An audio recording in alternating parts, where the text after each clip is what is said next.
Assalamualaikum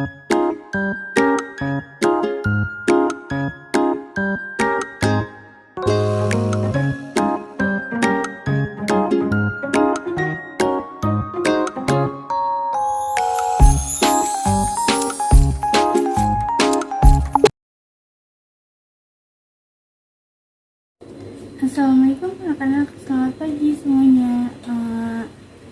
Apa kabar kalian semua? Semoga dalam keadaan sehat ya. Oh iya, coba tengok kanan kiri kalian, apakah teman kalian ada yang tidak masuk? Baik, ibu absen terlebih dahulu ya. Ada Zahra, Naura Almaira, Azam, Naira Almaira. Baik, hadir semua. Oke, sebelum ibu mulai materinya, silakan ketua kelas dipimpin doa terlebih dahulu menurut kepercayaan masing-masing. Berdoa mulai.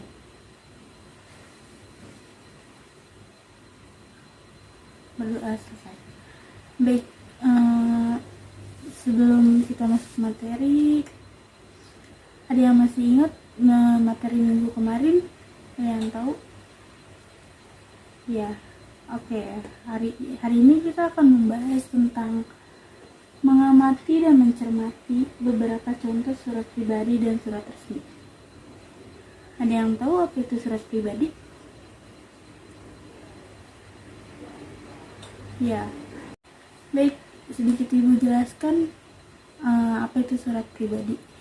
Surat pribadi adalah bentuk komunikasi tulis yang dilakukan oleh seseorang kepada orang lain sebagai pribadi, bukan sebagai wakil, atau urusan yang berkaitan dengan kelembagaan, kedinasan, atau resmi. Pribadi sifatnya bebas, lainnya bisa jadi hanya sapaan hangat, ucapan selamat. Bahasa yang digunakan juga lebih ke bahasa ke kehidupan sehari-hari.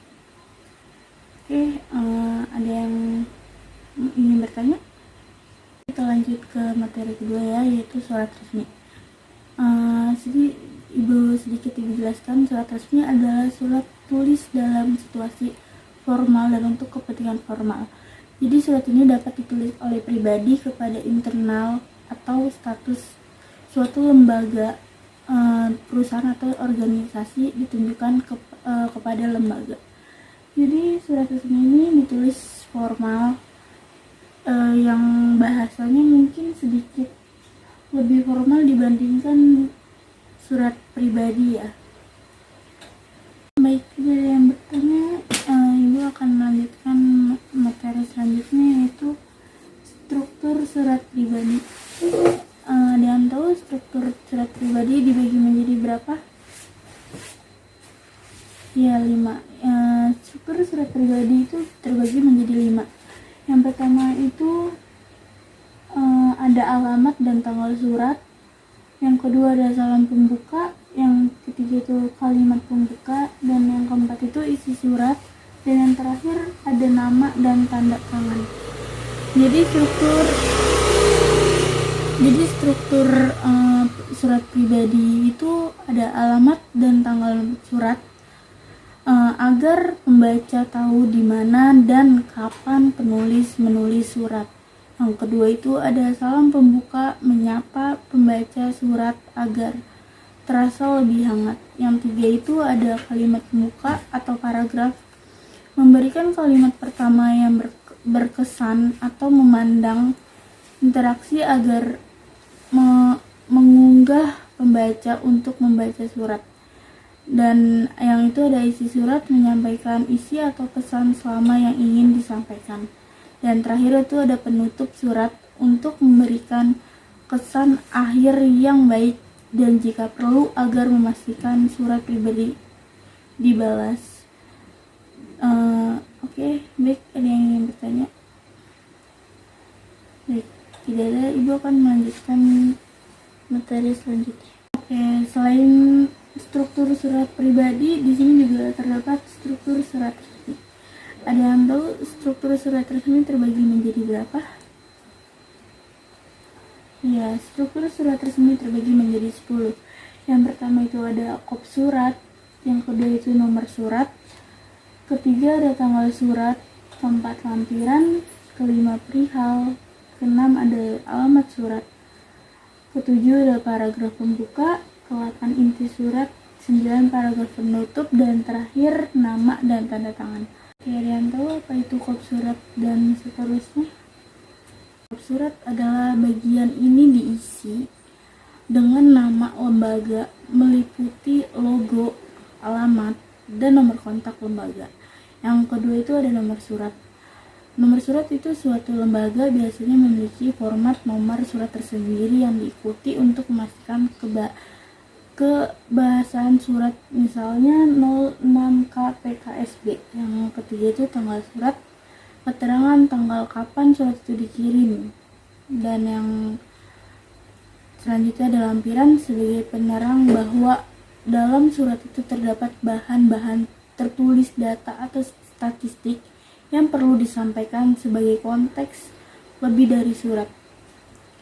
Dan yang selanjutnya itu ada perihal, judul atau inti dari surat. Dan yang selanjutnya ada alamat surat, alamat dan nama atau jabatan penerima surat yang berwenang. Seperti ini contohnya. Ada salam pembuka memastikan kita menyapa pada penerima surat dalam surat dinas. Kata sapaan haruslah baku, contohnya dengan hormat. Dan yang selanjutnya ada paragraf pembuka, berisi latar belakang, alasan, dan konteks lainnya dalam mengirimkan surat. Ada inti surat. Inti surat merupakan isi dan pesan utama yang ingin diutarakan dalam surat. Selanjutnya ada paragraf penutup, berisi ucapan terima kasih dan penutup lain yang diperlukan. Dan yang terakhir ada nama dan tanda tangan.